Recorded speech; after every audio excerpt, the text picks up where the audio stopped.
Thank you, Kent. Well, as Kent mentioned, for 2 years I did have the privilege of serving as president of our congregation, and a number of people offered me sympathy before beginning my term with dire warnings of late-night telephone calls and impossible conflicts.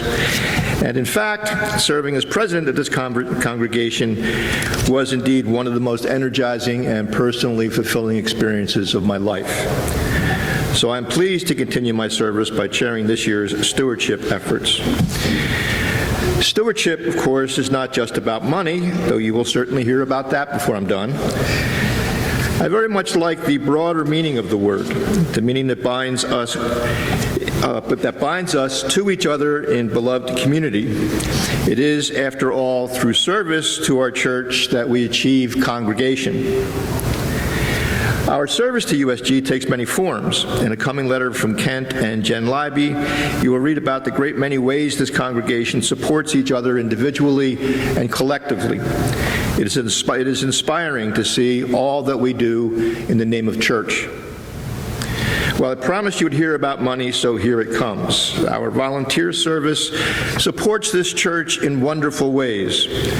But we also need money to keep the heat on in the cold months and our aging building reasonably intact, to maintain the excellent level of spiritual and administrative service we all enjoy, and provide Sunday services with extraordinary music, and, of course, our commitment to the religious education of our children.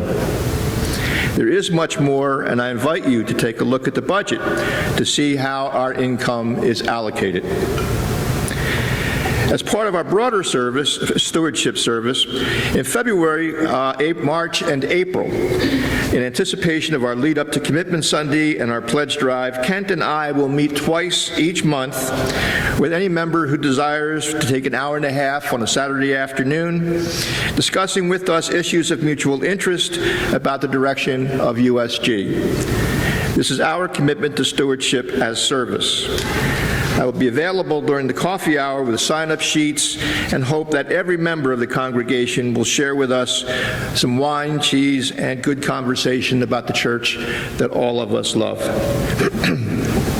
It is also my hope that when we begin our pledge drive in the spring, each of us will find a way within our means to give generously so that we may reach our financial goal for the next church year without yet again having to draw down on the endowment. It is interesting to note that our projected figure of 180 pledge units, of that projection, that the pledge that we get from those units comes in at about, on average, $1,800 per unit. If we increase that by just $200 to $2,000 per unit, our pledge would yield us $360,000, which will go a very long way to retiring our current deficit. So I thank you for your attention. And one more thing. Presently, the Stewardship Committee is myself, Alan Wendell, and Bill Dowdle as a consultant. And so anyone who would like to join our happy band, if you would see me after service today, I'll be in the coffee room. Thank you all very much.